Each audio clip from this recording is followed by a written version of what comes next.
Manhattan night poured down cold rain, as if it meant to chase every lost soul off the streets. Outside Obsidian, one of the most exclusive addresses in Hell's Kitchen, warm yellow light spilled onto the drenched sidewalk, like a cruel joke aimed at anyone who could not afford to step through the glass doors. The security guard in a black suit was about to shoo the child away when he stopped. A little girl stood huddled beneath the awning. She could not have been more than 5. Her wrinkled floral dress clung to a thin, underfed frame, and her flimsy coat was soaked through with rain. Messy brown-red curls were plastered to her pale forehead, and her tiny hands clutched a worn stuffed bear whose ear seam had long since come undone. Her wide eyes looked up at the guard, not with fear, only with the confusion of a child trying to understand something she should never have had to understand. "Sir," she whispered, trembling from the cold. "My mommy's crying in the alley. She said we can't go inside anywhere because we don't have money." The guard blinked, unsure what to do. His hand was still raised as if to wave her away, but now it had gone rigid in midair. "We can't go home," the little girl added, her voice smaller, as if she were speaking to herself. "Mommy says the mean man might find us if we go back." Those words did not sound rehearsed. They were rough, hesitant, like a child trying to fit together the broken pieces of the adult world without any instructions. Just then, a sleek black Maybach glided to the curb and stopped. The door opened. A man stepped out, tall and broad-shouldered, wearing a black overcoat, dark hair damp with rain. His cold gray gaze swept the sidewalk with the automatic habit of someone who was used to controlling everything within his sight. Marcus Thorne, owner of Obsidian, and 6 other restaurants, and the kinds of things the menu never listed. He was about to walk straight inside when his eyes caught the child's. She stared back without blinking, the soaked teddy bear in her hands, raindrops running down her cheeks. Impossible to tell whether they were rain or tears. Marcus stopped. The man the underground of Manhattan feared, the man whose single nod could decide the fate of others, stood frozen in front of a 5-year-old girl in a wet floral dress. Then he did something no one expected. He crouched down, slowly. One knee touched the wet pavement until his cold gray eyes were level with the child's clear brown ones. "What's your name, little one?" His voice softened without meaning to, as if someone had flipped a switch and silenced the predator inside him. The little girl looked up, tilting her head as if deciding whether a stranger could be trusted. "Rosie," she answered, "like the flower. Mommy says I'm her only rose that didn't wilt." For a few seconds, Marcus said nothing. Something flickered in his eyes, so fast that even Vincent standing behind him did not have time to notice. Then he rose and turned to his most trusted man, his voice returning to its usual chill, but carrying something else underneath it. "Find her mother. Now. Everyone." Manhattan night kept pouring rain, but beneath the awning of Obsidian, something had just begun, and none of them yet knew it would change everything. If this story touched your heart, press like so this warm message can reach more people. Share the video with anyone who needs to be reminded that sometimes light comes from the darkest place. And do not forget to subscribe, so you will not miss the next stories that will make you believe in miracles. Vincent gave a short, tight nod, then turned and moved quickly toward the dark alley behind the restaurant. His footsteps rang on the soaked pavement. The rain kept falling, steady and unrelenting, as if it meant to drown everything beneath the cold weight of night. The alley was narrow, wedged between 2 tall brick walls. The streetlight could not reach it. There was only thick darkness, and the sour stink of damp trash rising from garbage bins lined along the passage. Vincent switched on his phone's flashlight and swept it across one shadowed corner after another, until the beam stopped on a hunched shape tucked behind the largest bin. A woman sat curled into the corner where the wall met the ground, her arms locked around her knees. Long brown-red hair hung heavy with rain, draping over her face. A white blouse that had once belonged to the world of offices and schedules was now wrinkled and filthy, plastered to a gaunt frame as if she had been sitting here for a long time, or as if she had run a very long way. When the light hit her, she flinched and snapped her head up. Her green eyes were swollen and red from crying, but what made Vincent stop was not her misery. It was the way she shot to her feet at once, her back pressed to the wall, both hands raised as if she were ready to fight, even while her whole body shook from cold. She was not tall, probably only reaching Vincent's shoulder. She was so thin her collarbones stood out beneath the wet fabric, but there was nothing pleading in her gaze. It was the stare of an animal cornered with no escape, ready to bite and tear at anyone who came too close. "Where is my daughter?" Her voice was raw, maybe from crying too much, maybe from freezing too long, but it still cut sharp as a blade.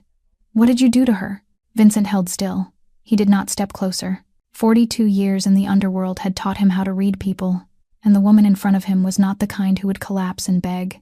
She would fight, even exhausted, even starving, even numb with cold. She would fight until she had no breath left. He slowly slipped the phone back into his pocket, letting both hands fall to his sides, offering no threat. "The little girl is safe," he said, his voice lower and slower than usual. "She is inside the restaurant. My boss wanted me to find you." The woman did not lower her guard. Her eyes narrowed, scanning Vincent from head to toe, measuring danger the way someone does when she has been lied to too many times. "Why?" she asked, flat and cold. "Why would your boss care about a street child?" Vincent went silent for a moment. It was the same question he was asking himself. Marcus Thorne was not the type to stop for anyone. He walked past the homeless on the sidewalk without a glance. He signed death sentences without a change in his expression. And yet tonight, a 5-year-old girl holding a soaked teddy bear had made him drop to one knee in the rain. "I don't know," Vincent admitted. "But she is waiting for her mother. She is worried." The instant he mentioned Rosie, something shifted in the woman's eyes.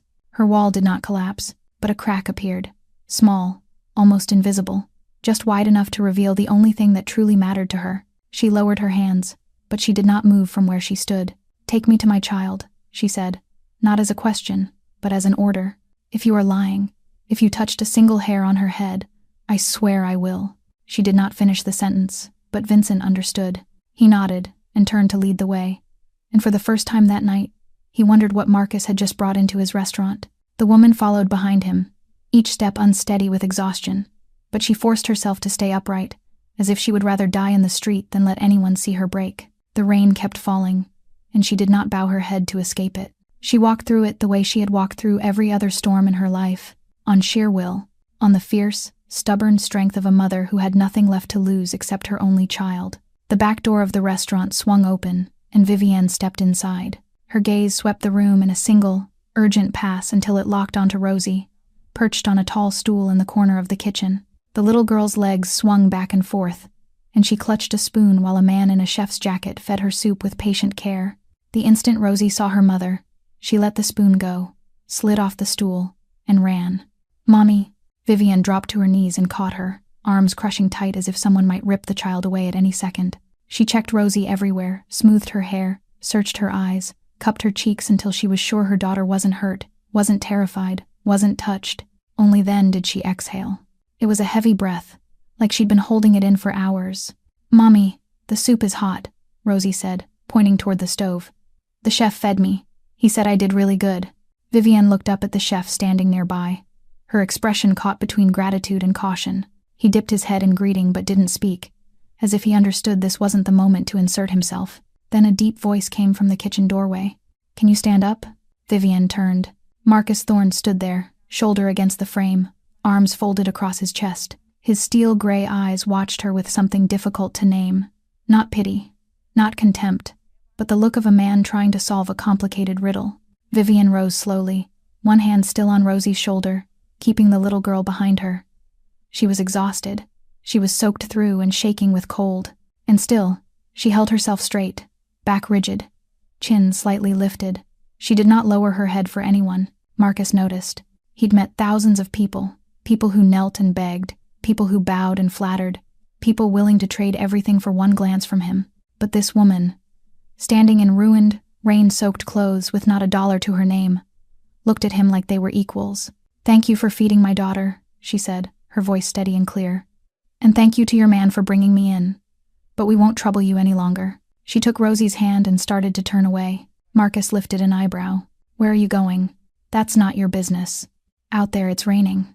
The temperature is close to freezing. And you just told your daughter you don't have money to go anywhere." He didn't say it cruelly, only as a fact, but each word still cut into Vivienne's pride like a blade. She stopped, her back still to him. "I'll find a way." "What way?" Silence. Marcus took a few steps closer. "I'm not asking to insult you," he said. "I'm asking because your daughter just told me there's a bad man who'll find you if you go back home. I want to know what I'm dealing with." Vivienne turned, her green eyes sharpening with wariness. "Why do you care? You don't know us." "No," Marcus said. "I don't. But I just knelt in the rain to talk to a 5-year-old. And I didn't do that to watch her walk back out there and freeze to death with her mother." They faced each other in the hush. Rosie stood between them, tilting her head up at her mother, then up at the tall man, like she was watching a match without understanding the rules. Finally, Vivian let out a breath, not the sigh of surrender, the sigh of someone so tired she couldn't keep everything locked inside anymore. "I came to New York for job interviews," she said slowly. "This was the 6th one this month. They all failed because I had to bring my child with me, because there's no one to watch her. My money for transit and food is gone. I don't have a way back to New Jersey." She paused, drew in a careful breath. "And the man Rosie mentioned is my ex-husband. He gambles. He's violent. I ran when he started hitting my daughter too." Marcus didn't speak, but his jaw tightened. "I wasn't sitting in that alley waiting for someone to save me," Vivienne went on, her voice carrying something like wounded pride. "I was sitting there because I needed 1 minute. 1 minute where my daughter didn't have to watch her mother fall apart. Just 1 minute. To cry. Then I'd stand up and figure out what came next." End quote. She looked Marcus straight in the eyes, refusing to flinch. "I don't need your pity. I don't take money from strangers. And I'm not the kind of woman who trades her dignity for comfort."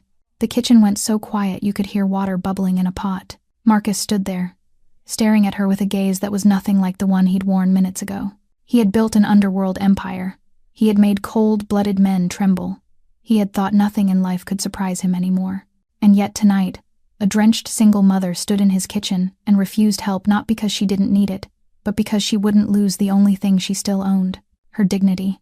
And in that moment, Marcus Thorne, the man the entire Manhattan underworld feared, felt something he hadn't felt in a very long time.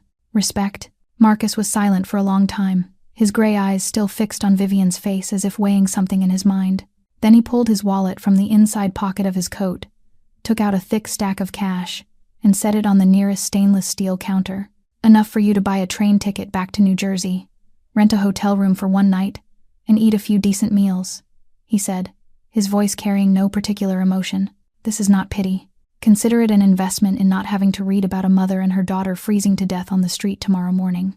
Vivienne looked at the money, then looked back at Marcus. She did not touch it. "I already told you," she replied, calm but firm. "I do not take money from strangers."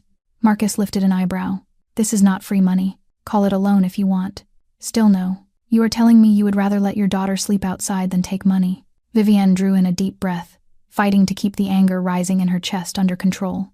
"I am telling you I do not want my daughter to grow up thinking that whenever things get hard, someone will appear and throw money in her face. I want her to know we stand back up on our own feet, not on someone else's pity." The kitchen fell into silence. Chef Omar stood by the stove pretending to check the soup pot, but his ears were tuned to every word. Vincent stood at the doorway with his arms folded, his face expressionless, but his eyes flicked toward Marcus with curiosity. Rosie sat on a chair hugging Mr. Buttons, her head resting against her mother's shoulder, her eyes already starting to droop from exhaustion and sleepiness. Marcus gathered the cash, slid it back into his pocket. He was not angry. He was not irritated. Instead, something like a brief smile touched the corner of his mouth, so fast it was almost impossible to catch. "What did you do for work?" he asked suddenly. Vivienne blinked, not understanding the intent behind the question. "I was a restaurant manager," she answered after a moment of hesitation. "A 5-star restaurant in Newark, 200 seats, 20 employees reporting to me. Clients were the upper class and business people. 3 years in a row we had the highest revenue in the region." "Why did you quit?" Vivienne fell silent. The question brushed a wound she did not want reopened. "My ex-husband caused trouble at the restaurant," she said at last, her voice sinking lower. "He smashed things, threatened customers, hit an employee. I was fired for bringing personal drama into the workplace. And after that, I was blacklisted in the industry. No place would hire a manager whose ex-husband could show up at any time and destroy everything." She said it not to complain, only to state facts, as if reading a report about her own life. "So you have experience," Marcus said, not as a question. 3 years managing a high-end restaurant. You know how to handle difficult guests. You know how to coordinate staff. You know how to stay calm under pressure." He paused, watching her. "I am not offering you money. I am offering you a job." Vivienne stood still, certain she had misheard. "Obsidian is short-staffed for a front desk and floor support role," Marcus continued. "This is not a high position, but if you do well, you will have a salary, temporary housing for you and your daughter in the staff room in the back, and a chance to prove yourself." He folded his arms, facing her. "I am not giving you anything. I am offering you a way to earn it. If you are as good as you say, you will build your own road. If you are not, you can leave any time. No strings." Are there conditions? Vivienne asked, her eyes still guarded. One condition, Marcus replied. Do not disappoint me. I do not give second chances. They looked at each other in silence. Rain still hammered outside. Wind hissed through the window seams. But inside the kitchen, the air felt thick, heavy, as if it had weight. Vivienne looked down at Rosie, the little girl half asleep against her shoulder now, breathing evenly, tiny fingers still clamped tight around the ear of her worn stuffed bear. She thought about tonight, about the dark alley, about nights sleeping on buses, about meals she skipped so her child could eat. Then she looked up, meeting the eyes of Marcus Thorne, the man she knew nothing about except that he owned this restaurant and carried enough power to make others afraid. All right, she said, her voice steady, without trembling, without hesitation. I will take the job, but if anything is wrong, if you or anyone touches my child, I will disappear before you even realize it, and I will take with me whatever I can use as evidence. Marcus did not flinch at the threat. Instead, he nodded, a small nod, but sincere. Fair, he said. Then he turned to Vincent and signaled, arrange a room for them. Make sure there is hot water and food. Manhattan's night was still pouring rain, but in the brightly lit kitchen of Obsidian, an agreement had just been made. Not with money, not with pity, but with an opportunity, and a promise not to let each other down. Vincent led the two of them down the corridor behind the kitchen, where the lights were dimmer and the noise of the restaurant faded into something like a distant whisper. He stopped at a wooden door at the end of the hall, unlocked it, and turned on the light. The room was not large, only big enough for a single bed, a small wardrobe, and a desk pushed up against the wall. But it was clean, warm, and dry, 3 things Vivienne had not had for weeks. Staff break room, Vincent explained briefly. Hardly anyone uses it. The bathroom is at the end of the hall on the left. There is hot water. I will bring up dry clothes and more food in a few minutes. Vivienne nodded, not knowing what to say. She was used to thanking people with words, but tonight every word felt either too small or too much. Vincent did not wait for her reply. He only gave a short nod and walked away, his footsteps echoing farther and farther down the empty corridor. When the door closed, Vivienne stood still in the middle of the room, Rosie still asleep in her arms. The small room wrapped around them like a warm cocoon, separated from the rain still lashing the window outside, separated from the dark alley where she had just sat and cried alone, separated from all the long nights she stayed awake listening for Derek's footsteps outside the door. She laid Rosie down gently on the bed, peeled off the child's soaked coat, and pulled the blanket up to her chin. Rosie did not wake. She only hugged Mr. Buttons a little tighter and turned to find warmth. Her small lips parted. Her breathing was steady and peaceful, as if the world outside did not exist. Vivienne sat on the edge of the bed and watched her sleep. In the soft yellow light, Rosie's face looked so small, so fragile, and yet so calm. When was the last time she had seen her daughter sleep like this? She could not remember. These past months, Rosie always slept curled in on herself, always startled at the smallest sound, always asked her mother before closing her eyes, "Daddy will not find us, Mommy, will he?" But tonight, for the first time, the child slept without asking anything at all. Vivienne bent down and kissed Rosie's forehead, her lips touching warm, soft skin. The scent of children's shampoo had faded long ago, replaced by the smell of rain, of the street, of days spent wandering without a home. But Rosie was still Rosie, still her only little rose that had not wilted. A gentle knock sounded at the door. Vivienne stood, opened it, and saw a young female employee outside holding a bag of clothes and a tray of food covered with a white cloth. "Vincent told me to bring this up," the girl said, her voice gentle, curiosity flickering in it. "There are a few outfits from a coworker's daughter. I hope they fit her. And this is pho and banh mi. The kitchen just made it." Vivienne took them, and the weight of the tray in her hands felt like something bigger than food. She nodded her thanks. The girl smiled and left without asking anything else. When the door closed again, Vivienne set the tray on the desk, but did not eat right away. She went to the bathroom, turned on the hot water, and stood under it until her body stopped shaking. The water ran down, washing away dirt, washing away the smell of the alley, washing away the tears she had tried to hide all day. She did not sob. She only let her tears quietly blend with the shower water, as if this were the only way she allowed herself to be weak without anyone seeing.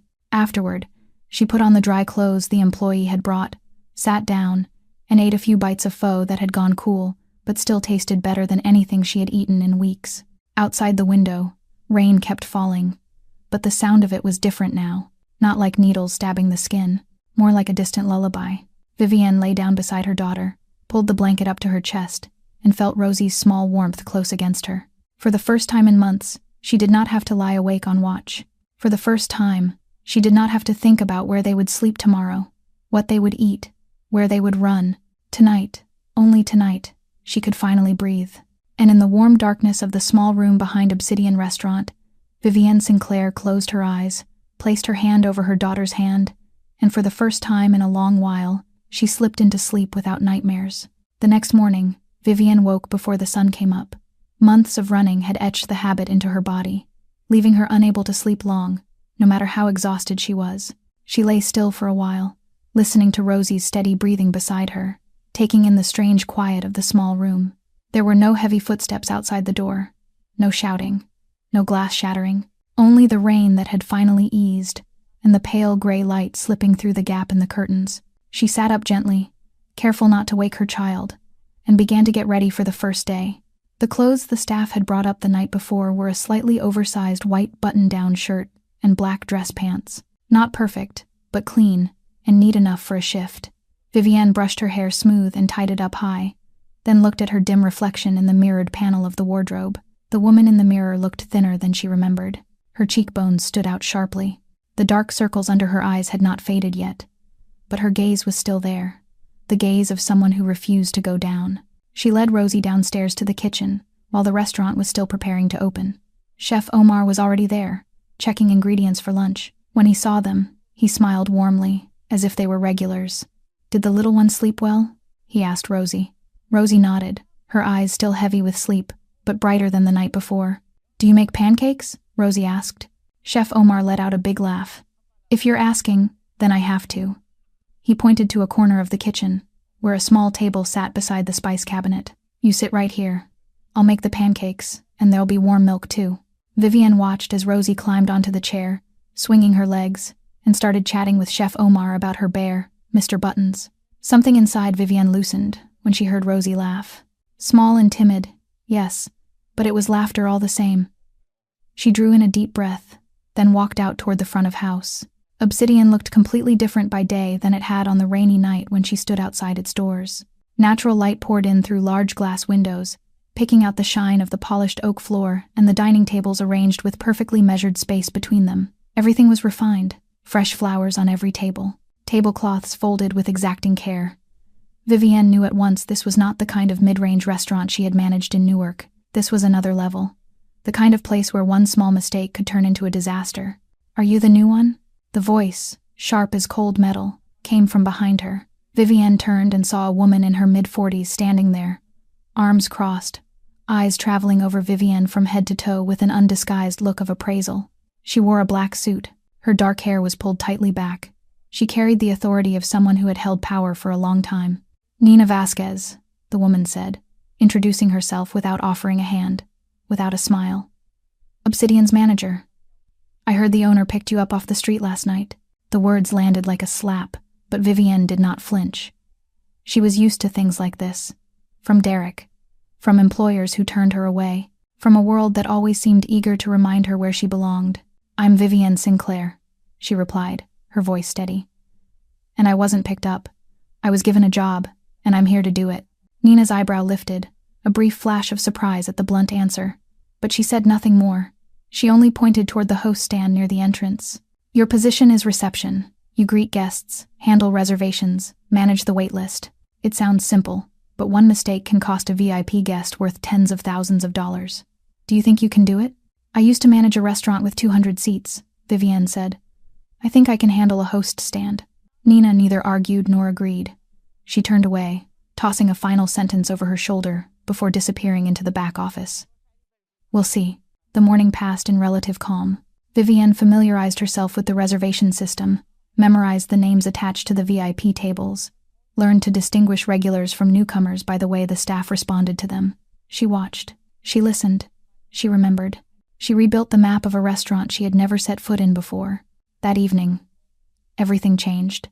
Guests began arriving after 6, and by 8 the dining room was nearly full. The phone rang constantly.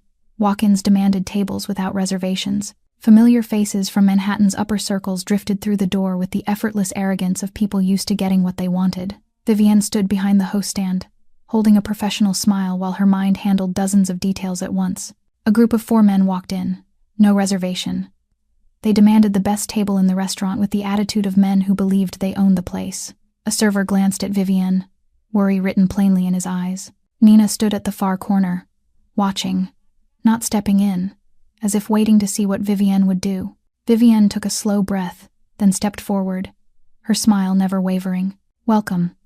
I'm very sorry, but at the moment we don't have an open table. If you'd be willing to wait about 15 minutes at the bar, I'll do my best to arrange the most beautiful view table as soon as one clears in the next few minutes. Your drinks while you wait will be on the house, as an apology for the inconvenience." The men looked at one another, weighing it, then nodded and headed toward the bar. Vivienne turned back at once. She quickly reassigned table 7, which had just opened up, directed the team to reset it in 5 minutes instead of 10, and brought the group in at exactly the table she had promised. When everything was settled, she returned to her position, her heart still racing, her face still calm. Nina remained in her corner, saying nothing. But this time, the way she looked at Vivienne had shifted. The contempt from the morning was no longer there. Late that night, when the dining room had thinned out, Nina passed by the host stand and paused for a brief moment. "You can come back tomorrow," she said, her voice still cold, but no longer sharp as it had been earlier. That was all. No praise, no acknowledgement. Yet for Vivienne, it was enough. She had made it through her first day. 3 days later, Vivienne had begun to settle into Obsidian's rhythm. She knew most of the staff by name, knew which table belonged to which regular, understood that the silver-haired man by the window always wanted a small glass of whiskey on the rocks before he ordered, and that the pearl-wearing woman at table 3 would never accept cilantro in any dish, ever. She learned these things not because anyone taught her, but because she watched, listened, and remembered, the way she had done for 3 years at her old restaurant. On the 4th night, everything was going smoothly until around 8:30, when the glass doors opened and a woman stepped in. She looked to be about 50, wearing an expensive red dress, a diamond necklace flashing beneath the lights, blonde hair set in elaborate curls, and a face carrying the arrogant ease of someone accustomed to being served like royalty. Behind her was a middle-aged man in a gray suit, powerful in posture but quiet, as if he had long since grown used to letting his wife take the stage. Vivienne recognized at once that they were VIPs, not only because of the way they were dressed, but because of the way the entire staff around them automatically straightened, moved faster. She stepped forward with a professional smile. "Welcome to Obsidian. Do you have a reservation with us this evening?" The woman flicked her eyes over Vivienne as if she were a piece of decoration not worth noticing. "Mrs. Castellano," she said curtly, as though the name alone should be enough. Vivienne did not know the name, but she caught the sharp inhale from a nearby server. She checked the reservation list quickly and found it. Table 12, the best table in the restaurant, with a view overlooking the entire room. "Yes, ma'am, your table is ready. Please, you and your husband, follow me." It should have been that simple, but less than 10 minutes after they sat down, a shrill scream rang out from table 12. Vivienne turned and saw Mrs. Castellano spring to her feet, her expensive red dress marked by a streak of brown sauce that was spreading as she moved. In front of her stood a young server, trembling, face drained of color, still holding a tilted tray from which the sauced dish had slipped. "You useless idiot!" Mrs. Castellano shrieked, her voice slicing through the entire dining room. "This dress cost $30,000. $30,000. Do you have any idea what you just did? I will sue this restaurant. I will call Marcus Thorne right now, and I will make sure that not only do you lose your job, but whatever stupid manager hired you loses hers too." The whole restaurant went silent. Guests at other tables turned to stare. Some whispered, some shook their heads. The staff froze like statues, no one daring to come close. Nina was upstairs in her office and had not come down yet. Vivienne did not hesitate. She moved quickly toward table 12, not running, because running would only add panic, but fast enough to make it clear she was taking control. She stopped in front of Mrs. Castellano, kept a respectful distance, and dipped her head slightly. "Ma'am, I am deeply sorry for this incident. This is entirely our fault, and there is no excuse that would be worthy." Mrs. Castellano's face was still purple with rage, but having someone step in and take responsibility instead of making evasions made her pause for a single beat. Vivienne continued, her voice calm and clear. "May I propose the following? Our premium dry cleaning service will handle your dress tonight and ensure it is returned to you in perfect condition by tomorrow morning. All costs will be covered by the restaurant, entirely. In addition, to make up for this unpleasant experience, I would like to offer you and your husband the chef's special dessert, a recipe not on the menu, one that our kitchen prepares only for the most distinguished guests. And tonight's dinner will also be our gift to you." Mrs. Castellano looked at her. The anger was still there, but it was no longer blazing quite as fiercely. Her husband, seated beside her, watched Vivienne with curiosity more than irritation. "Who are you, Mrs. Castellano asked, her voice still sharp, but lowered now. "I've never seen you here. My name is Vivienne, ma'am. I only started working here a few days ago." Mrs. Castellano studied her for a long moment, as if weighing her. Then she sat down again, smoothing the sauce-stained fabric with open disgust. "Fine. But if that dress doesn't come back looking new, I won't forget this." "I understand, ma'am, and I give you my word." Vivienne turned to the server who was still trembling. She placed a gentle hand on the young woman's shoulder and spoke softly. "Go inside and take a moment. I'll handle the rest." The girl nodded, tears already pooling in her eyes, and quietly slipped toward the kitchen. Vivienne returned to the table and personally served the remainder of their meal. She poured wine, introduced each course, made light conversation with a natural ease, as if nothing at all had happened. By the end of dinner, Mrs. Castellano had cooled completely, even smiling as she tasted the dessert Chef Omar brought out. "This one's pretty good," she said to her husband, not bothering to lower her voice. "At least someone around here knows how to work." Upstairs, behind the one-way glass of the office, Marcus Thorne stood and watched it all. He had seen everything, from the moment the sauced plate fell, to the way Vivienne stepped in and handled the crisis, as if she had been doing it all her life. He said nothing. He simply stood in the shadowed room, but his gray eyes lingered on the auburn-haired woman below longer than they needed to. Mrs. Castellano was the wife of one of his most important allies in the underworld. One misstep with her could fracture a relationship he had spent years building, yet Vivienne had contained it, not with begging or fear, but with pure competence and steady calm. Marcus lifted his whiskey to his lips, took a sip, and for the first time in many years, he thought he might not have been wrong to give someone a chance. While Vivienne stayed busy out in the restaurant's front hall, Rosie had a world of her own behind the kitchen. The small corner beside the spice cabinet had become the little girl's tiny kingdom. There was the low table Chef Omar had set aside just for Rosie, a brand new box of colored pencils that someone had quietly left there, and a stack of drawing paper she used to create masterpieces in the way a 5-year-old understands masterpieces. Every day, Rosie sat there and drew while her mother worked. She drew the restaurant with windows so large they took up half the page. She drew Chef Omar with a towering chef's hat. She drew her mother with long red hair that brushed the ground. And she drew Mr. Buttons sitting on a throne, because in Rosie's mind, her teddy bear deserved to be king. The kitchen staff quickly grew fond of her. They called Rosie Little Obsidian, and treated her presence like a fresh breeze in a kitchen that was always hot, always tense. Whenever someone passed by Rosie's drawing corner, she would lift up her picture to show it off, grinning wide with a missing front tooth. Chef Omar spoiled Rosie the most. He taught her how to shape dough into little animals, let her taste a new sauce on the condition that she keep it secret, and always made sure that every meal Rosie ate included one special thing he called the chef's magic. Rosie believed Chef Omar was a real wizard, because only a wizard could turn ordinary things into food that tasted that good.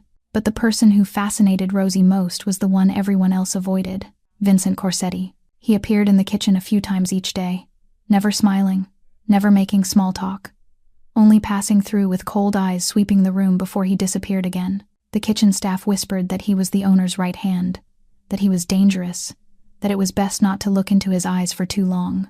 But Rosie did not know any of that.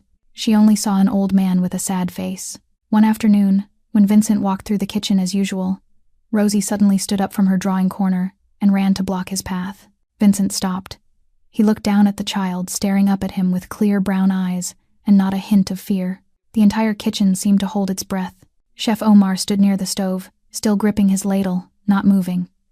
2 prep cooks froze like statues. No one knew what to do when a 5-year-old stopped the man the entire Manhattan underworld treated with caution.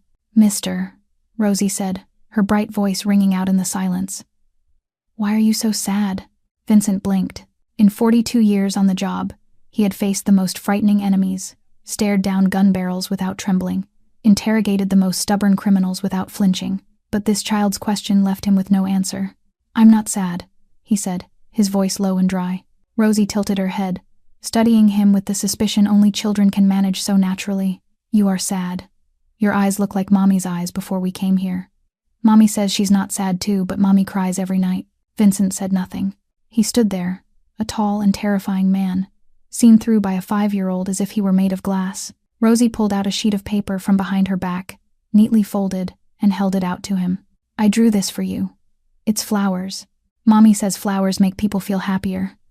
So I drew lots and lots of flowers so you won't be sad. Vincent looked down at the paper in the child's hands. The flower was a scribbly thing in red and yellow crayon, petals crooked, stem leaning. But in the lower corner there was a shaky line of handwriting. For the sad mister. From Rosie. He reached out and took the paper. The motion was slow and careful, as if he were handling something fragile. Rosie beamed, then spun around and ran back to her drawing corner, her clear laughter filling the kitchen. Vincent stood there for a moment longer, looking at the picture, then folded it and slipped it into the inside pocket of his jacket. He did not say a word. He only turned and walked out of the kitchen as if nothing had happened. But Chef Omar, who had worked for Marcus long enough to know how to read people, noticed what no one else did. For the first time in all the years he had known Vincent Corsetti, he saw the corner of the man's mouth lift, just slightly, for only a fraction of a second, before Vincent disappeared through the door. From that day on, Vincent began passing through the kitchen more often. He called it security checks. But each time he came, he glanced toward Rosie's drawing corner, and each time he left, another carton of milk or a cookie would appear on her little table. Rosie did not know who left them there. She only thought it was magic, the same way Chef Omar's food felt like magic. And in Obsidian's busy kitchen, a strange friendship began to take root, between a cold, ruthless Mafia enforcer and a 5-year-old girl who believed in miracles. Marcus's office sat on the top floor of Obsidian, a wide space with one-way glass walls that looked down over the entire restaurant below. From here, he could watch everything without anyone knowing they were being watched, a habit carved deep into the instincts of a man who led an underground empire. But lately, Marcus had noticed he was spending more time staring at the camera feeds than usual, not out of security concerns, not because he suspected someone, but because of a woman with auburn hair moving between the tables downstairs, a professional smile on her lips, each step steady and assured, as if she had belonged here for a long time. He watched the way Vivienne worked. She bent down to speak to a little boy waiting with his parents, keeping her eyes level with his and saying something that made the boy laugh out loud. She led an elderly couple to their table at an unhurried pace, never rushing them, one hand gently placed under the old woman's elbow to support her. She stood and listened, while a young server complained about a long shift, not interrupting, only nodding and offering a few words that brought the girl's smile back. Marcus took a sip of whiskey, his eyes never leaving the screen. She was not just working, he thought. She cared. That could not be taught. It was something people either had or did not, and most people did not. A memory surged up without warning, like a wave. In the way Vivienne moved, in the way she held onto her smile even when her eyes were tired, in the way she pushed herself to do better than what was required because she had no choice but perfection. He saw his mother. His mother had been like that too. Helena Thorne, the woman who had raised him on what little money she could scrape together from 3 different jobs. In the mornings she waited tables at a cheap diner. In the afternoons she cleaned offices for other people. At night she brought sewing work home and stitched until late. Marcus still remembered waking in the dark and seeing her under a weak yellow lamp, needle and thread moving in steady rhythm while her eyes drooped with sleep. She never complained, never cried in front of her child, but he knew. He heard the muffled sobs in the bathroom when she thought he was asleep. He saw the bruises on her arms after drunk customers at the diner turned rough. He watched her grow thinner day by day, like a candle burning at both ends. And then one morning, when Marcus was 19, she did not wake up. A heart attack, the doctor said. A body worn down after years of being pushed too far. She died at 44, younger than many of the employees working under him now. Marcus stood beside the hospital bed, looking at his mother's face one last time, and swore he would never let anyone he cared about endure the same thing. That was why he built this empire. Not for the ambition of power, not for money, but because he did not want to be helpless ever again. He wanted enough strength to protect the people who needed protecting, no matter the cost. He blinked, pulling himself back to the present. On the screen, Vivienne stood at the host stand, one hand propping her chin in a rare moment of quiet. She looked tired, the shadows beneath her eyes still there, but when a guest stepped through the doors, she straightened at once, her smile returning as if a switch had been flipped, like his mother, but also different. Vivienne was not only enduring, she was fighting. She pushed back against the waves instead of letting them carry her away. She had refused his money not out of foolishness, but because she understood that dignity was the one thing no one could take from her unless she allowed it. His mother had survived because she had no choice. Vivienne was surviving because she refused to stop fighting. Marcus set his whiskey glass down on the desk, stood, and walked to the window, looking down. From here he could see her more clearly, her slender figure moving among the tables, auburn hair catching the warm glow of the lights. He had met thousands of people in his life, sycophants, traitors, men and women willing to sell their souls for the slightest glance from him, but he had never met anyone like Vivienne. She had stood in front of him in soaked, wrinkled clothes and refused his help as if she were the one doing him a favor. She had looked him in the eye without fear, not because she did not understand he was dangerous, but because she had seen the real monsters in her life, and she knew that not everyone who looked frightening truly was. The phone on his desk vibrated. Vincent. Boss, the meeting with Bernardi is in 30 minutes. Marcus did not turn around. He stayed where he was, looking down into the restaurant, watching the woman smiling at a guest as if she had no idea the Manhattan Mafia boss was tracking her every step. I know, he said, his voice low. I'll be down in a moment. But he remained there for one more minute before he left.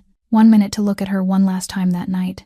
1 minute to wonder why a woman he had met only days ago could make him think of his mother, of the past, of the things he had tried to bury long ago. Marcus Thorne, the man who never allowed emotion to rule him, was beginning to realize that something had shifted, and he was not sure whether that was a good thing or a bad one. 2 weeks passed faster than Vivienne had imagined. Her life with Rosie slowly found its own rhythm, a rhythm she had forgotten the feeling of a long time ago. Each morning, she woke in the small room behind the restaurant, woke Rosie, got her ready to go downstairs for breakfast with Chef Omar, and then began her shift. Each evening, after the crowd thinned, she picked her daughter up from the bright, colorful drawing corner, bathed her, and read stories until Rosie fell sound asleep. These were ordinary things, the kind of things most people took for granted.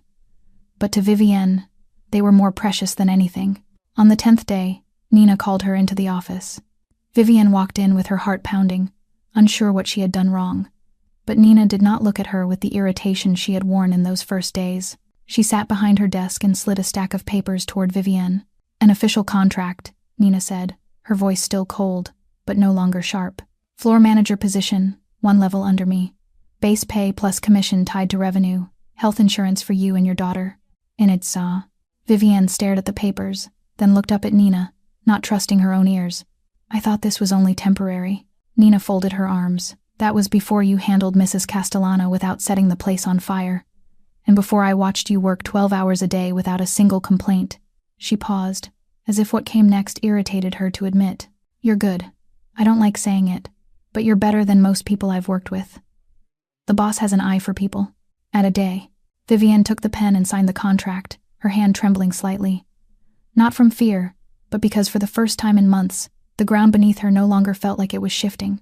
With her first paycheck, she rented a small apartment 2 subway stops from the restaurant. It had 1 bedroom, a tiny kitchen, and a bathroom barely big enough to turn around in.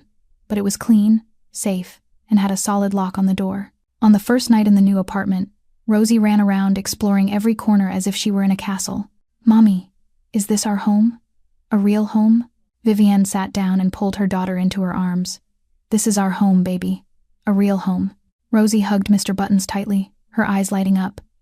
Daddy won't be able to find us here, right? The question cut through Vivienne's chest like a knife. She kissed Rosie's forehead, her voice gentle but firm. No one will find us here. You're safe. Mommy promises. But in the stability that was slowly taking shape, there was something Vivienne did not know. She did not know the apartment she rented was in a building owned by a shell company, and that company belonged to Marcus Thorne. She did not know the rent was unusually low because someone had paid the rest. She did not know the building's security guard, the silver-haired old man who smiled kindly each morning, was in fact one of Vincent's men, assigned to keep the 2 of them safe without leaving a trace. Vivienne also did not know that Marcus Thorne was not simply a wealthy restaurant owner. She did not know about the meetings in the locked room upstairs, where decisions that could change the fate of an entire neighborhood were made. She did not know about the men in black suits who came to see Marcus late at night, not to discuss restaurant business. She did not know that the name Thorne could make even the most cold-blooded criminals in Manhattan lower their heads. To Vivienne, Marcus was only the owner who had given her a chance when no one else would. A cold, quiet man, but something in his eyes made her unafraid. She saw him occasionally passing through the restaurant, giving her a nod the way he would nod at any other employee, and she nodded back with the respect she held for the man who had not judged her by the soaked clothes she wore on that first night. As for the other secrets, the shadows Marcus kept hidden, Vivienne knew nothing of them. She only knew that for the first time in a very long time, she had steady work, a roof over her child's head, and the ability to sleep through the night without jerking awake from nightmares. To her, that was the whole world, and in that world, there was no room for doubt about the man who had pulled her out of the dark alley on a rainy night. Not yet. On the last Saturday night of the month, Obsidian was packed with guests the way it had never been packed before. The holiday season was closing in, and Manhattan's upper tier poured into the restaurant to hold lavish parties before the break. Vivienne worked without pause from 5 in the evening, moving back and forth between the host stand and the VIP tables, handling each request with the calm she had trained into herself over many years. By 11 at night, the crowd began to thin. The final tables paid and drifted out, leaving behind open space under warm yellow light, and the lingering scent of food still hanging in the air. Vivienne checked the reservation list for tomorrow one last time, then began her usual walk through the dining room, making sure nothing had been missed. She stopped at table 12, the VIP corner by the window, where an important group had just left. When she bent to check the chairs, her hand brushed something soft beneath the table, a leather wallet. Vivienne picked it up and felt the unusual weight at once. Dark brown, real leather, with the initials A, B, embossed neatly in the corner. She opened it, and her breath caught in her chest. Inside was a thick stack of cash, crisp $100 bills arranged in tidy bundles. She did not need to count to know it was a massive amount, perhaps 10,000, perhaps more. Along with the cash were 2 platinum credit cards, a heavy black business card with the name Anthony Bernardi printed in silver, and a New York identification card. Vivienne stood there with the wallet in her hand, her heart hammering. She looked around. The restaurant was nearly empty now, with only a few employees cleaning up in the distance, no one paying attention to her. The security cameras did not point directly into this corner. She knew that because she had noticed by accident while learning the reservation system in those first days. No one could see her. No one knew what she held in her hands. She could slip the money into her pocket and walk out as if nothing had happened. $15,000, she counted silently as she glanced at the stack. $15,000 was 6 months of rent for the new apartment. It was enough to buy Rosie new clothes, new toys, the things her little girl had never really had. It was enough to save for the next emergency. Enough so she would not lie awake every night worrying about the future. Her grip tightened around the wallet, her fingers trembling. She thought of Rosie sleeping in their small apartment, hugging Mr. Buttons, dreaming sweet dreams she deserved to have. She thought of the months on the run, the meals she skipped so her daughter could eat, the nights spent sleeping on buses because she could not afford a room. She thought of Derek, of the beatings, of the constant fear, of everything she had traded just to get this fragile freedom. $15,000 could change everything.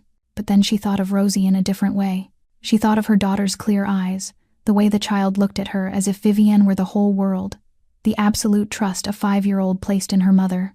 If she took this money, one day Rosie would ask. One day her little girl would be old enough to understand that new clothes and new toys did not appear out of nowhere. And Vivienne would have to lie. She would have to look into her daughter's eyes and lie. Or she would have to admit she had stolen. Both choices were things she could not bear. Vivienne closed her eyes for a second and drew in a deep breath. She remembered what she had told Marcus that first night, that she did not take money from strangers, that she wanted to teach her child that dignity was not something to bargain away. If she took this money, all of those words would become a lie. She would become the thing she despised most. Someone who said one thing and did another. Someone who held on to principles only when there was nothing to lose. But now she had something to lose. She had $15,000 in her hand, and no one was watching. This was when principles were truly tested. Vivienne opened her eyes. She looked at the wallet one last time, at the thick stack of money that could change her life, and then she closed it. She walked straight to the host stand, each step echoing through the quiet restaurant like the drumbeat of a decision already made. She set the wallet on the counter, opened the lost and found log, and wrote, "Dark brown leather wallet, found at table 12. Owner, Anthony Bernardi. Time, 11:20 p.m. Then she lifted the restaurant phone and called the overnight line. "This is Vivienne. I just found a wallet of significant value. Please notify security and contact the guest." After one accuser, she set the phone down and looked at the wallet on the counter one more time. $15,000. She had just walked away from $15,000, but when she turned and headed toward the kitchen to pick up Rosie, her steps felt lighter than they had in a long time. She might be poor, She might be exhausted. She might not know what tomorrow would bring, but she could look into her daughter's eyes without lowering her head. And to Vivienne, that was worth more than any amount of money in the world. 30 minutes later, the restaurant doors opened, and a man stepped in with a kind of urgency that was rare for someone of his station. Anthony Bernardi, 58 years old, silver hair slicked back, dressed in an expensive gray suit, carried the quiet authority of a man who had lived too long in a world where the smallest mistake could lead to death. He was one of Marcus's longest-standing allies in Manhattan's underground network, a man even the most cold-blooded players would bow their heads to in greeting. But tonight, the face that was usually cold as stone held a worry he could not conceal. Vivienne stood behind the host's stand as he approached. She recognized him from dinner earlier, the guest at table 12, seated with a group of men who spoke in low voices and traded sharp, watchful looks. "I heard someone found my wallet," he said, not bothering with polite warmth, going straight to the point. Vivienne nodded. She opened the secure drawer beneath the counter, took out the dark brown leather wallet, and set it down carefully in front of him. "Here it is. I found it under the table after you left." Anthony picked it up and opened it to check. He counted the cash, scanned the credit cards, inspected each small compartment as if he were searching for something missing. When he finished, he lifted his gaze to Vivienne, his eyes assessing. "You're the one who found it?" "Yes, sir. You didn't take anything, not a single dollar." The question did not come with insulting suspicion. It came like a test he had given many people in his life, and most of them had failed. Vivienne met his eyes without looking away. "No, sir. Everything is intact."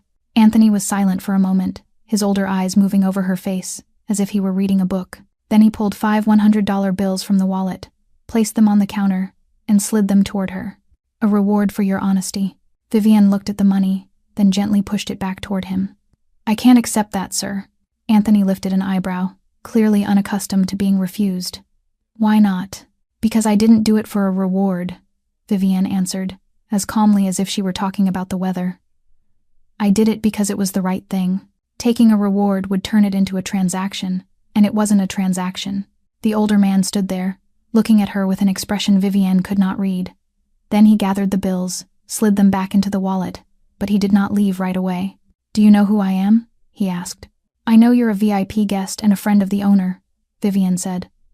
"Other than that, no." "Aska." A soft sound of laughter slipped from Anthony's throat, rough and brief, as if he had forgotten how to laugh a long time ago. "How interesting," he murmured, almost to himself. "In my world, everyone has a price. Every loyalty can be bought. But you just refused $500 for nothing but principle." He paused, looking at her again. "Do you know why that's rare?" "Because most people think it doesn't matter if no one sees," Vivienne said. "But I have a 5-year-old daughter who's learning how to look at the world by watching how I live. If I lie when no one is looking, one day she'll know, and I don't want that to be the lesson my child learns from her mother." Anthony said nothing else. He only nodded once, slowly, as if marking something important, then turned and walked out of the restaurant. But before the door could close behind him, he stopped and spoke without turning around. Marcus chose the right person, and Wele Donazer. Then he disappeared into the night. Vivienne stood there, not understanding what that last line meant, and she did not have time to think about it anyway. There was still work to finish. She did not know that their entire conversation had been recorded by a security camera aimed at the host stand. She did not know that upstairs, in a dark office lit only by the glow of a computer screen, Marcus Thorne had been watching from the beginning to the end. He had seen her find the wallet. He had seen the moment she stood alone in the quiet restaurant, $15,000 in her hands, with no one supervising her. He had seen her hesitate, seen her hands tremble, seen the silent struggle in her green eyes, and he had seen her make the choice, not because someone was watching, not because she was afraid of being caught, but because that was who she was, when no one was looking, when nothing forced her to do the right thing. Marcus turned off the screen and sat back in the darkness. In his world, honesty was a luxury most people could not afford. Everyone had a weakness. Everyone had a price. Everyone would trade something away when the amount was big enough. He had believed that for 20 years. But tonight, a woman he had pulled out of a dark alley proved him wrong. His phone buzzed. A message from Anthony. "Keep her. It's the first time I've seen anyone refuse my money out of principle and not out of fear. She's rare." Marcus did not reply. He only sat there in the shadows, thinking of the auburn-haired woman downstairs, wiping down the host stand, unaware she had just passed a test he had never seen anyone pass. She was not only honest when people were watching, she was honest when no one was watching. And that, Marcus realized, was rarer than diamonds in his dark world. Near 2 a.m, Obsidian sank into silence. The guests had been gone for a long time. The cleaning staff had clocked out, and only the dim lights from the bar remained, along with the soft, steady tap of rain on the awning outside. Vivian should have gone back to the apartment with Rosie, but tonight her little girl had fallen asleep early in the staff restroom, and Vivian could not bring herself to wake her. She sat alone at the bar, one hand wrapped around a glass of warm water that had gone cold long ago, her eyes fixed on her phone screen. On it was an old photo, taken 5 years earlier, when Rosie had just been born. In the picture there were 3 of them. Vivian was younger, brighter, her eyes lit with happiness. Beside her was Derek, smiling wide, holding their newborn daughter. She did not know why she still kept that photo. Maybe it was to remind herself how beautiful everything had once been before it collapsed. Maybe it was so she would never forget that monsters did not always wear frightening faces. "It's late. You're still here?" The low voice behind her made Vivian start. She turned and saw Marcus standing there, a steaming cup of coffee in his hand, still in his black suit but with his tie loosened. He looked tired, the shadows under his eyes showing he had not slept either, yet his gray gaze was as sharp as ever. "I didn't know anyone else was here," Vivian said, quickly turning off her screen. Marcus did not ask what she had been looking at. He only walked to the bar, poured another cup of coffee, and set it down beside her before taking the stool next to hers, leaving just enough space not to invade her, but close enough to speak. "Night coffee," he said simply. "You look like you could use one." Vivian hesitated for a second, then picked it up. The heat of the cup seeped into her cold palm. They sat in silence for a while. Neither of them spoke. There was only the rain, and the tick of a clock somewhere in the dark.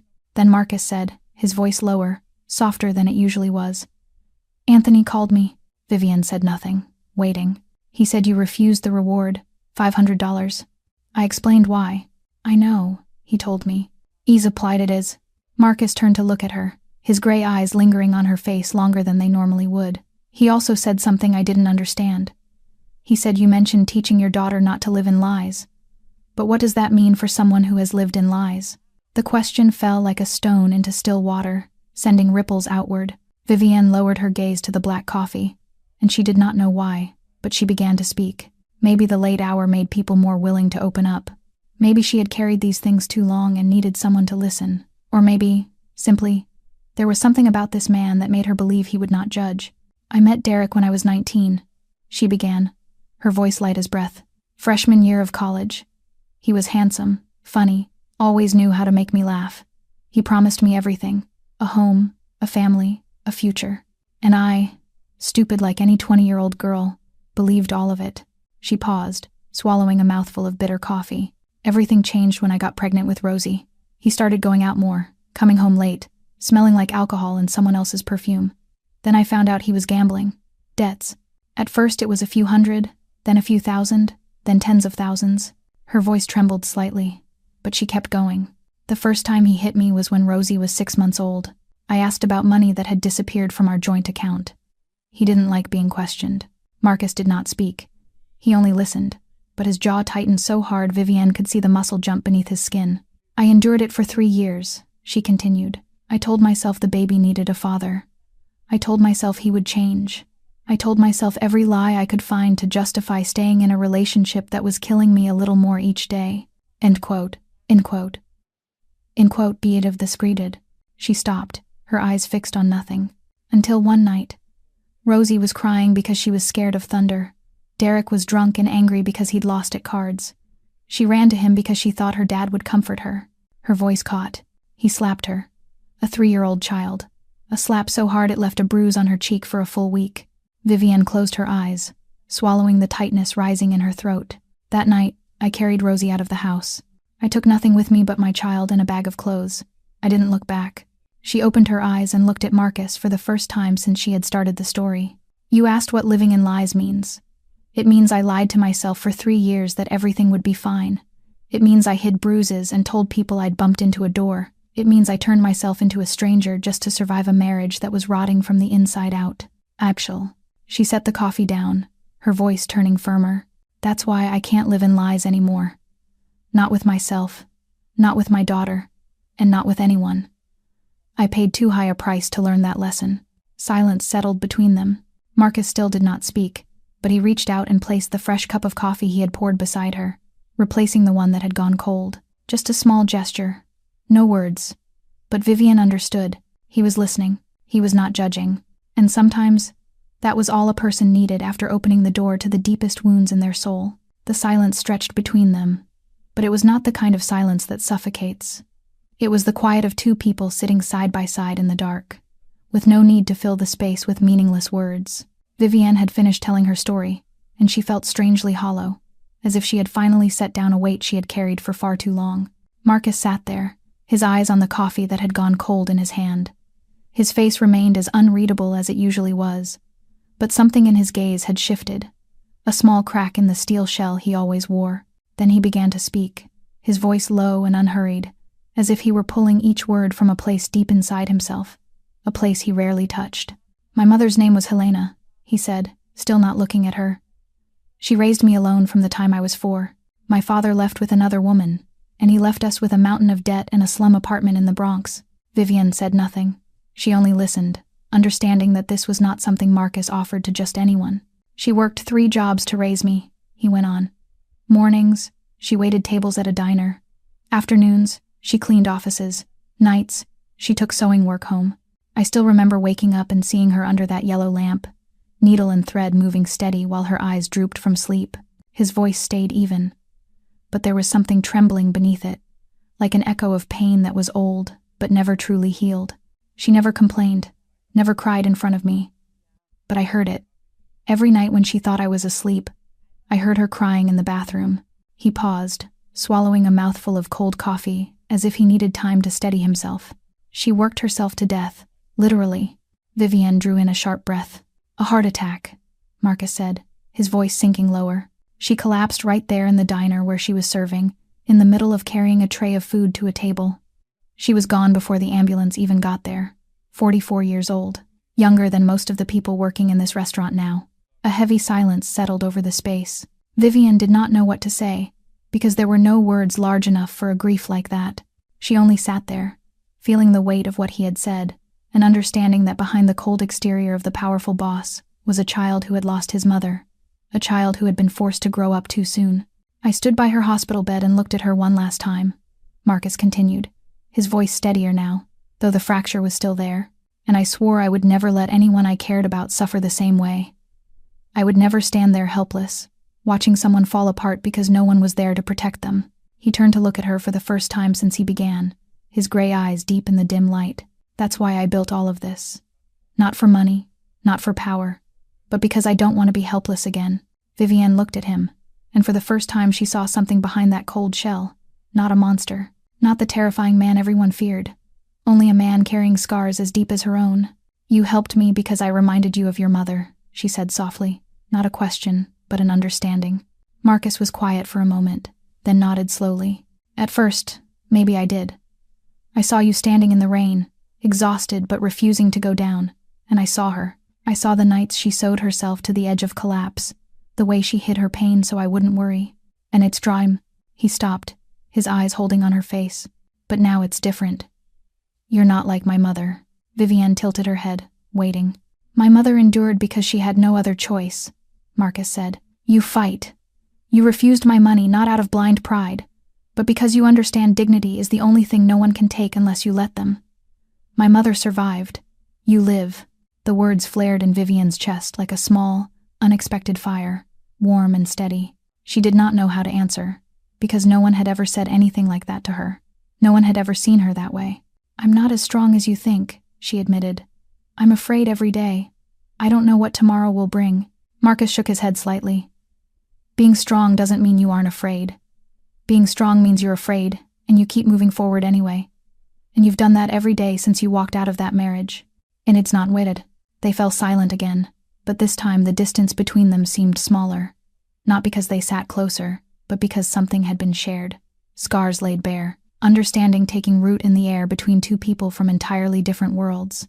"Thank you," Vivian said softly, "for telling me." Marcus did not answer with words. He only nodded, a small gesture, but an honest one, and then he stood. "It's late. You should take Rosie home and get some rest." "To Zyway," He rested a hand on the bar, hesitated for a second, then added without turning back, "I can't change your past, but I can be here, in the present, if that means anything." Then he walked away, leaving Vivienne alone in the empty restaurant, her hands around a cup of coffee gone cold. And for the first time in a long time, she felt a little less alone. Christmas came to Manhattan with the first snowfall, and with glittering lights strung across the streets. Obsidian put on a new skin as well, with green pine wreaths wrapped around the staircase, warm yellow lights running along the windows, and a Christmas tree nearly 2 meters tall standing solemnly in the main foyer. Rosie was enchanted by the season. Every day after her mother began work, she sat in her familiar drawing corner in the kitchen. But instead of flowers and the restaurant the way she used to draw, now she drew Santa Claus, reindeer, and gift boxes in every color. Chef Omar gave Rosie a new box of colored pencils, 12 shimmering colors, and Rosie treated it like treasure, carefully keeping it in a wooden box that Vincent had brought from somewhere and set on her table without saying where it came from. One afternoon, while the kitchen was busy preparing for dinner, Rosie sat quietly writing something on a blank sheet of paper. She was not drawing the way she usually did. Instead, she formed each letter with care, her head tilted to one side, her tongue sticking out in concentration. It was a letter to Santa Claus, something she had heard the staff talking about all week. When she finished, Rosie folded the paper into quarters, as carefully as if she were folding something sacred, and slipped it between the pages of her sketchbook. She meant to ask her mother to send it, but before she could, she dozed off at the table, her head resting on the book. Mr. Button sprawled beside her. That night, Marcus came down to the kitchen looking for Vincent to discuss business. Vincent was not there, but Marcus's gaze drifted, by accident, to the small table in the corner where Rosie was still asleep. She looked so small in the yellow light, curls of auburn brown hair falling against her cheek, her breathing even and peaceful. Marcus was about to turn away, but then he saw the sketchbook had slipped from her hand, and a folded piece of paper lay on the floor. He bent to pick it up, meaning to tuck it back into the book, but one scribbled phrase in the corner made him stop. "Dear Santa." Marcus knew he should not read it. This was a child's private letter, something sacred in its own way. But his hands unfolded the paper before he could stop himself. The handwriting was messy, the spelling wrong in places, but every word landed like a knife in his chest. "Dear Santa, this year I don't want toys. I want someone who makes Mommy smile even when she's tired, and maybe hot chocolate every day, and for the mean man to never find us. Love, Rosie. P.S. Mr. Marcus has sad eyes like Mommy. Maybe he needs a hug too." Marcus stood there, the paper in his hand, unable to move. Around him the kitchen stayed alive with clattering pans and cooks calling to one another, but for him it all sank into silence. A 5-year-old child, who had already lived through more than any child ever should, and the only thing she wanted to ask Santa for was not a doll or a toy, but someone who would make her mother smile. And she had seen him. She had seen the sadness in his eyes, the sadness he thought he had kept hidden. A 5-year-old saw through the Manhattan Mafia boss in a way no one else ever had. Marcus folded the paper back up carefully, the way Rosie had folded it, and slid it into the inside pocket of his jacket, right beside his heart. He did not know what he would do with the letter. He did not know if he had any right to keep it, but he knew he could not put it down. He looked at Rosie one last time. She was still sleeping, unaware that her small letter had been read by someone who was not Santa. Then he turned and walked out of the kitchen, his heart heavier than when he had come in. Outside the glass, Manhattan's night was bitterly cold, but in Marcus Thorne's pocket, a letter written in colored pencil was giving off something warm, something he had forgotten for a very long time. Maybe Santa was not real. But tonight, a man had read a little girl's wish, and he found himself wondering whether he was good enough to make it come true. That question followed Marcus all the way back to his dark office. It followed him into his restless sleep, and it was still there when he woke the next morning. For the first time in his life, the boss of Manhattan's underground empire did not know the answer to a question. 3 days before Christmas, Obsidian was more crowded than it had ever been. Warm, golden light, soft music, and the rich, mouth-watering scent of food created an atmosphere made for the season. Vivienne stood behind the host stand, a professional smile set on her lips, even though her legs felt like they might give out after more than 10 hours on her feet. She had just seen a group of guests out the door when the glass entrance suddenly flew open and a man burst in like a storm. Derek Lawson. Vivienne's heart seemed to miss a beat. She recognized him instantly, even though it had been more than half a year since she had last seen him. Derek looked different now, and far worse. The blonde hair he once kept carefully styled was now shaggy and filthy. Stubble covered his gaunt face in uneven patches. His clothes were wrinkled, as if he had been wearing them for days without changing. His eyes were bloodshot, whether from lack of sleep, from being drunk, or from both, and there was something frantic in that stare that sent a chill down Vivienne's spine. "Vivienne!" he shouted, his voice hoarse and ringing through the restaurant. "I finally found you." The entire dining room fell silent. Guests stopped eating. Staff froze in place. Every head turned toward the man staggering forward, straight toward the host stand. The guard at the door tried to block him, but Derek shoved him hard enough to make him stumble backward. Vivienne did not move. She did not run. She did not scream. Her first instinct was Rosie. Rosie was in the kitchen with Chef Omar. Safe, at least for now. Vivienne could not let Derek know where her daughter was. "Derek," she said, her voice steadier than she felt. "You shouldn't be here. I shouldn't be here." Derek laughed, a harsh, unhinged sound. "You ran. You took my kid. You disappeared like I never existed. And now you're telling me I shouldn't be here." He stepped closer, the stink of alcohol and cigarettes rolling off him. Guests at the nearest tables began to stand and edge away. Someone lifted a phone, as if to call the police, but Vivienne knew the police would not arrive in time if Derek decided to use his hands. "She's my kid," Derek roared, his arm flailing through the air. "You don't have the right to keep her from me. You hear me? You don't have the right." Vivienne straightened her back. She did not retreat even a single step, even though every cell in her body was screaming for her to run. "You lost that right the night you hit her," she said, her voice cold as ice. "Rosie isn't your child anymore. She's my daughter. Only mine." Derek's face twisted with rage. He lunged forward, reaching as if to grab her by the collar, but before he could touch her, a hand snapped in from behind, clamped around his wrist, and wrenched it back with merciless strength. Vincent, the older man, appeared like a ghost. His face held no expression at all, but the pressure on Derek's wrist was so brutal that Derek dropped to his knees in pain. "Let go of me," Derek hissed, thrashing uselessly. "Do you know who I am?" And you'll do what?" The deep voice came from the staircase, and the entire restaurant seemed to freeze all over again. Marcus Thorne descended one step at a time, slow and controlled, as if he had all the time in the world. But his gray eyes were so cold they felt like they could freeze the air itself, and each footfall sounded like a drumbeat calling in a storm. He stopped a few steps from Derek and looked down at the man kneeling on the floor with undisguised contempt. "You have 5 seconds to explain why you're causing a scene in my restaurant," Marcus said.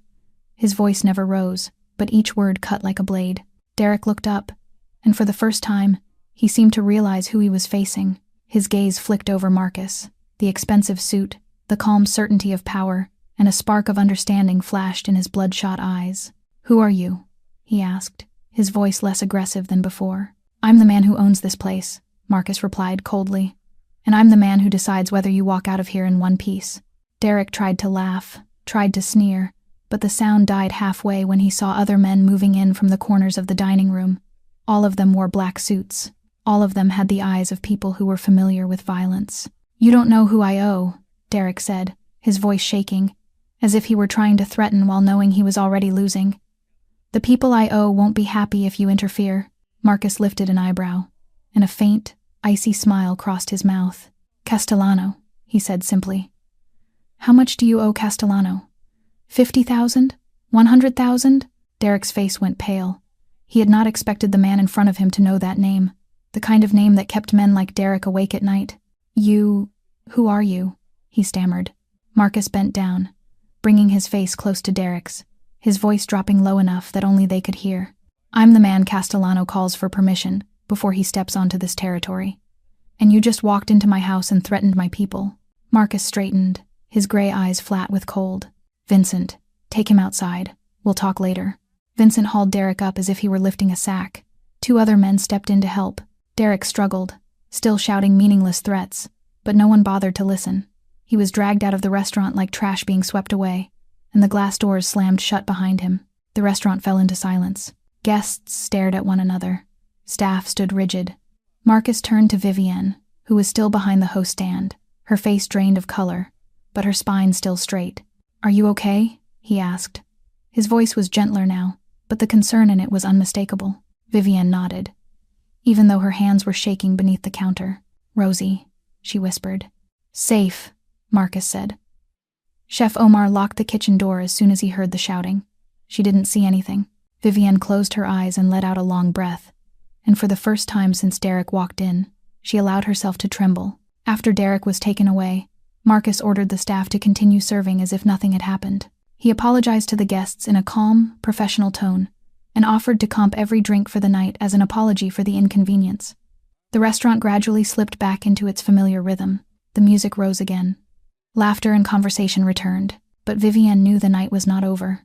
Marcus led her into his private office upstairs, a place she had never set foot in before. The room was wide, with glass walls that looked down over the entire dining room. A desk of black oak sat like an altar of control. Cognac-colored leather chairs waited in perfect stillness. Everything in the space carried a quiet kind of power, and for the first time, Vivienne understood that the man standing in front of her was not merely the owner of an upscale restaurant. "Sit," Marcus said, gesturing toward the sofa in the corner. "You need to steady yourself." Vivienne sat down, her hands still trembling slightly. She watched Marcus cross to the liquor cabinet, pour a glass of water, and bring it to her instead of alcohol. The small gesture told her he understood her, understood that she needed clarity, not numbness. "He'll come back," Vivienne said, her voice rough. "Derek isn't the kind of man who gives up easily. He's obsessed." Marcus sat in the chair across from her, gray eyes on her with a calm that felt almost unnatural. "He won't come back. You don't understand." Vivienne shook her head. "I've been running for months. He always finds me. Always. This time will be different." Marcus did not raise his voice. He did not sound openly threatening. But there was something in the way he said it that made Vivienne stop and study him more carefully. "Why?" she asked. "Why are you so sure?" Marcus was quiet for a moment, as if weighing how much to say. Then he took a slow breath and decided, "Because I don't just own this restaurant." Vivienne waited, her heart beating faster. "Have you ever wondered why no one in this place talks about what I really do?" Marcus continued, his voice low and even. "Why Vincent is always here. Why men in black suits appear whenever there's trouble. Why Anthony Bernardi, one of the most powerful men in the underworld, speaks to me with respect." Vivienne did not answer, but pieces began to slide into place. Fragments of conversations she had overheard by accident. The way the staff turned alert the moment a stranger walked in. The way even Nina, as hard as she was, lowered her head when Marcus passed. "I run a significant part of Manhattan's underworld," Marcus said plainly, without dressing it up. "Not street crime, not drug dealing, but I operate in the gray places the law does not reach. I have power, a network, and the ability to protect the people I choose to protect." Vivienne sat there, trying to take in what she had just heard. She should have been afraid. She should have stood up, grabbed Rosie, and fled this place immediately, but she did not. "You're Mafia," she said. "It was not a question, it was a conclusion. That's what people call it." Marcus nodded. "I don't deny it. And you're telling me this because?" "Because you have a right to know," he said. "Because Derek owes money to Castellano, a rival family. And because I just called Castellano and told him that Derek Lawson belongs to me now." Vivienne blinked. "Belongs to you? It means no one touches him except me," Marcus explained. "Castellano agreed to wipe Derek's debt in exchange for a favor I'll repay later. And in return, Derek disappears from New York, permanently." "You can't," Vivienne started, but Marcus cut her off. "I'm not killing him, if that's what you're worried about. I don't do that unless there's no other way. But I have ways to make him understand that if he steps into this city again, if he tries to contact you or Rosie again, the consequences will be far worse than anything he can imagine." Silence settled over the room. Vivienne looked into Marcus's eyes, searching for something, for a sign of deception, for a hidden threat, for any clue that she should fear the man in front of her, but she saw only truth. Rough, undecorated, but honest. "Why?" she asked, her voice light as breath. "Why are you doing all of this for me? For us?" Marcus did not answer at once. He stood, walked to the glass, and looked down into the restaurant, his back to her. "Because I once stood there and watched the world crush my mother, and I couldn't do a damn thing," he said, his voice dropping. "Because I swore I would never let that happen to anyone I cared about again." He turned back to face her. "And because you and Rosie, whether you believe it or not, have become people I care about. As a one." Vivienne did not know what to say. She sat there in the office of a Mafia boss, hearing the truth about the man who had pulled her out of a dark alley, and the strangest part was that she was not afraid. She should have been afraid, but she wasn't. Because for the first time in her life, someone was standing between her and the darkness, and that someone was willing to use the darkness he carried to protect her. Vivienne sat in silence for a long time after Marcus finished speaking. The room held her in shadow and the soft spill of light from a desk lamp, and she could feel his eyes on her, waiting for her reaction. She stood, walked to the glass wall, and looked down at the restaurant below. From up here she could see everything.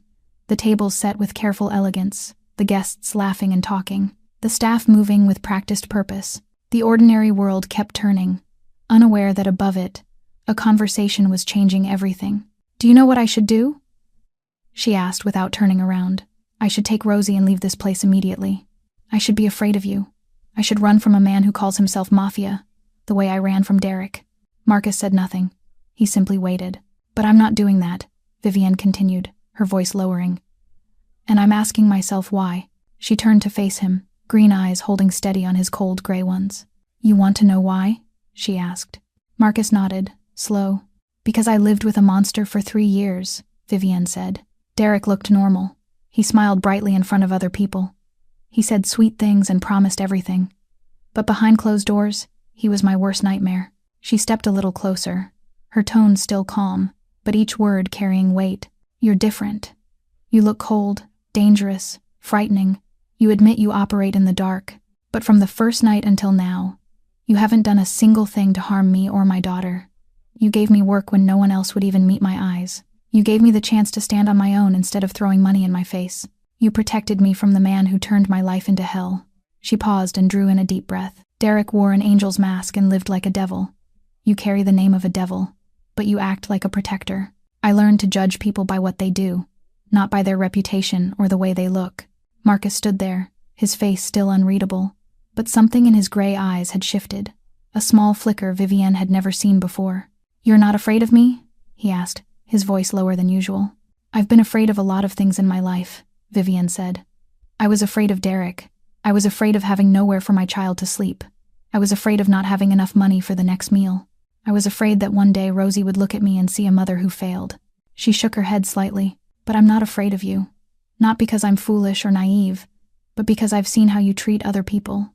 The way you knelt down and spoke to Rosie that first night. The way you never forced me to take anything I didn't want. The way you keep a respectful distance, even though you could do whatever you wanted. It is—" Marcus remained silent, but his jaw tightened as if he were holding something back. "I'm not saying I accept everything you do," Vivienne went on. "I don't know everything about your world, and maybe I don't want to, but I do know this. Out of everyone I've met since I ran from Derek, you're the only one who has truly seen me, not as a victim to pity, not as a burden to deal with, but as a human being with dignity, with ability, with the right to decide my own life." At Artinen, she stopped, and for the first time, her voice softened. "So no, I'm not running. I'm staying. Not because I need you to protect me, even though I'm grateful, but because for the first time in a long time, I trust someone, and that trust is built on what you do, not on what other people say about you." The room fell quiet. Outside the glass, the restaurant's music floated up faintly, and the guests' laughter sounded as if it belonged to another world. Marcus finally spoke, his voice rougher than before. "Do you know what this means?" "It means I'm taking a gamble," Vivienne said. "The way you gambled on me that night in the alley. A moment passed, long as a lifetime." Then Marcus nodded, slow but certain. "I won't let you down," he said, his voice carrying an unspoken promise. "I know," Vivienne said. "That's why I'm staying. If one—" And in that dim office, between two people from worlds that could not have been more different, an agreement took shape without words, not with contracts or vows, but with truth laid bare, and trust placed carefully into each other's hands. Christmas Eve laid a thin coat of white over Manhattan, delicate as powdered sugar. Obsidian was dressed more lavishly than ever, with lush green pine wreaths, warm yellow lights blinking along the windows, and a Christmas tree nearly 3 meters tall standing in solemn splendor at the center of the foyer, hung with sparkling crystal ornaments. Tonight was not a regular service. It was the restaurant's Christmas party. For staff and for the most special guests, Obsidian welcomed through its doors. Vivienne stood before the mirror in the staff changing room, smoothing down the simple but elegant black dress Nina had handed her that morning with a curt remark. "Tonight you're a manager, not a server. Dress like it." Vivienne was not used to clothes like this, not used to being invited instead of working, But when she looked at herself in the mirror, she saw a different woman than the one who had stood soaked in a dark alley more than a month ago. Rosie ran into the room, her eyes bright with wonder in a new red velvet dress that Chef Omar had quietly arranged for someone to buy. She spun in a circle so the skirt flared like a flower. "Mommy, do I look like a princess?" Vivienne bent down and smoothed the auburn curls away from her daughter's face. "You're the most beautiful princess tonight." They stepped into the main foyer, and Vivienne stopped short when she saw the large bulletin board set near the staircase. Instead of the usual work notices, it was now covered in cards and letters pinned carefully in place, all of them addressed to her. She moved closer, her heart beating faster, and began to read. "Dear Vivienne, you helped me get a table for our 50th wedding anniversary dinner when every place turned us away because we booked too late. You didn't just find us a table. You remembered my wife's nut allergy and made sure the kitchen prepared her meal separately. That was our last dinner together before she passed. Thank you for making it perfect." Vivienne swallowed hard and read the next one. "You helped me calm down when I panicked because I lost my wallet on the most important night of my life. You told me everything would be okay, and you were right. I proposed that night, and she said yes." Another, "You remember my son's name, and you ask about school every time I come in. No one has ever done that. Thank you for making me feel seen." In Azan, there were dozens more. Letters from guests, from staff, from people Vivienne never imagined had noticed her at all. Her eyes burned, and she felt Rosie's small hand tighten around hers. "Mommy, they love you so much," Rosie said, her voice full of pride. "Vivienne." Nina appeared beside her, her face stern as always, but her eyes carrying something warmer. "The boss wants to see you. On the stage." Vivienne looked toward the small stage set at the far end of the foyer. Marcus stood there beside a microphone, waiting for her. Her heart beat faster as she walked up, Rosie still holding her hand, unwilling to let go. Marcus looked at her with an expression she could not fully read, but it was no longer as cold as before. "I'm supposed to say something tonight," he murmured, just loud enough for her to hear. "But I think there's someone more suited to it." Vivienne shook her head. "I can't." "You can." Marcus cut in, his voice gentle but firm. "This place is warmer because of you. They should hear that from you, not from me." He placed the microphone in her hand and stepped aside. Vivienne stood there, looking out over the crowd. Familiar faces of co-workers, VIP guests she had served. In the front row, Chef Omar smiled encouragement. Vincent stood with his arms crossed in the corner, his face severe, but Vivienne could have sworn he gave the smallest nod. She took a deep breath and began. "A few months ago, I was standing outside this restaurant in the rain. I had no money, no home, nothing but my daughter and a soaked teddy bear." Her voice trembled slightly, but it carried. "I thought it was the end. I thought my life had ended in a dark alley behind bright glass doors I couldn't step through." She looked down at Rosie beside her, still holding her hand tight. "But someone gave me a chance. Not money, not pity. A chance to prove myself. And because of that, I learned something." She lifted her gaze, letting it move across the room. "Sometimes the place you think is only a stop becomes the place where you begin again. Sometimes strangers become family, and sometimes, in the deepest darkness, you find a light you never knew existed." She paused, her voice warmer now. "Thank you, all of you, for giving me and Rosie a home. Not just a job or a paycheck, but a sense of belonging. That is the greatest Christmas gift I have ever received." Applause rose, warm and sincere, spilling across the foyer. Vivienne stepped down from the stage. Her eyes searched for Marcus and found him at the back of the room. He was not clapping like the others. He only stood there, watching her with a look she could read now, for the first time. Not the distant respect he had shown before, not the guarded concern he usually hid, but something deeper, warmer, real. Rosie tugged her hand, whispering, but loud enough for nearby people to hear. "Mommy, Mr. Marcus is looking at you funny, like in cartoons." Vivienne did not answer. She only smiled and squeezed her daughter's hand, but her heart beat faster by one quiet, sudden measure. The party began to thin out when the clock struck 11 at night. Guests filed away one by one. Staff started to clean up, and Obsidian slowly settled into the gentle stillness of Christmas night. Outside the glass doors, the snow began to fall heavier, laying a pure white layer over the Manhattan sidewalks, soft as a quilt. Vivienne sat in the quietest corner of the restaurant, where the Christmas tree lights blinked in a soothing rhythm, and the carols were only a distant echo now, like a lullaby. Rosie lay curled beside her head resting on her mother's lap. Mr. Buttons was held tight in small arms. Her eyelids drooped with sleep, but she kept trying to stay awake, unwilling to miss a single moment of this magical night. Marcus came over and took the chair across from them. He did not speak. He only set a small cup of hot chocolate beside Rosie and placed a warm cup of tea in front of Vivienne. They sat in silence, but it was the comfortable kind, the kind shared by people who did not need words to understand each other. Outside, the snowfall thickened, and through the wide glass windows, Manhattan looked like a fairy tale painting, golden lights glowing against the night sky. Rosie suddenly opened her eyes. She looked up at her mother, then over at Marcus. Her clear brown eyes brightened even through the haze of sleep. "Mommy," she whispered, her voice as small as breath. "Did Santa read my letter?" Vivienne smoothed her daughter's hair, unsure how to answer. But before she could say anything, Rosie continued, her tone carrying the innocent certainty only a child can have. "I think Santa read it, because I asked Santa to give Mommy someone who makes Mommy smile, and now Mommy smiles more than before." She turned her head toward Marcus, studying him with a sleepy seriousness. "And Mr. Marcus isn't as sad anymore. His eyes don't look like they used to." "Tonight." Marcus did not speak, but Vivienne saw the corner of his mouth lift. A small smile, rare and so real she knew it was not something he showed the world. Rosie yawned, her eyes sliding shut again. "I think Santa really listens," she murmured as she drifted back into sleep. "He just doesn't wear red." Vivienne watched her daughter sleeping, then lifted her gaze to Marcus. The blinking Christmas lights reflected in his gray eyes, making them look warmer, softer. He did not say a word. He only held out his hand, palm up on the table, a quiet invitation.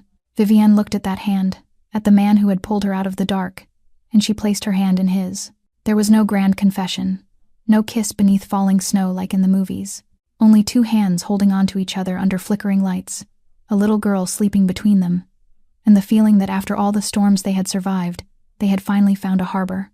Outside, the snow kept falling, whitening Manhattan, but inside Obsidian, three people from three different worlds sat together, and for the first time in a long time, none of them was searching for an exit or planning the next escape. They were simply here, in this moment, together. Because sometimes, home is not an address, or four walls. Home is the place where someone makes you smile, even after you have forgotten how. Home is where you can set your burdens down without fear of being judged. Home is a hand closing around yours in the dark and telling you that you do not have to face the world alone anymore. And that Christmas night, in a luxurious restaurant in the heart of Manhattan, a 5-year-old girl was right. Santa really did listen. He just did not wear red. This story reminds us that in a life full of hardship and trials, dignity and honesty are the most precious possessions, the kind no one can take away. That giving someone a chance can sometimes be worth more than giving money, and that real light can come from the darkest places, from people the world has hurried to label without ever looking deeper inside. If this story touched your heart, please hit the subscribe button on our channel and turn on notifications so you do not miss the next moving stories. Please tap like and share this video with the people you love, so the message of love, resilience, and faith in goodness can reach even more hearts. We would truly love to hear what you felt, from the deepest place in your heart. What did you think of this story? Was there a moment in your real life that brought you back to Vivienne and Rosie's journey? Leave a comment below to share with us and with the community who loves this channel. Every comment you leave is a powerful encouragement for us to keep creating meaningful content every day. We wish all of you watching this video good health, a joyful life, and a peaceful heart each day. Thank you for spending